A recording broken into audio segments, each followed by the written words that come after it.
मिश्र धन बराबर हो तो मिश्र धन होता है मूलधन प्लस ब्याज, तो जो ब्याज था उसमें 100 जोड़ के लिख देना। मिश्र धन के तो मूलधन 100% होता है, 100 जोड़ के बढ़ा दोगे भाई, है चलेगा। आपने ऐसे पहले को 100 रुपए दिए, यहां मिश्र धन बराबर ध्यान रखना, ब्याज नहीं है। पहले को 100 रुपए दिए, जब समान है 5% 1 साल का ब्याज तो 2 साल का ब्याज 10%, यदि ब्याज होता तो 10% लिखता, लेकिन मिश्र धन है तो 110% लिख दिया, 100 जोड़ के लिख दिया।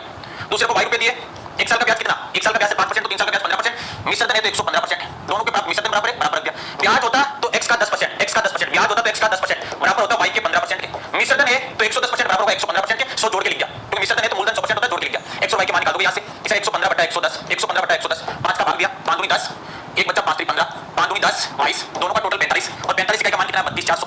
32400। एक इकाई का मान कितना होगा, एक इकाई का मान कितना होगा सर 45 इकाई का मान 32400, तो एक इकाई का मान कितना 32400 बटा 45, ये आ गया। घटाओ तो काट दीजिए, कोई बाड़ा आता है से 9 का बाड़ा आता है, काट दीजिए, 9 से घटा 5 बार, 9 से घटा 9 3 27, 5 9 का 6 54, ये फिर 5 से भाग दिया तो कितना 5 का 7 गुना 35, ठीक है, एक 5 गुना 720, एक इकाई 720 है। तो बताओ राशि का दूसरा भाग क्या था, दूसरा भाग तो 22 इकाई का मान पूछ रहा है,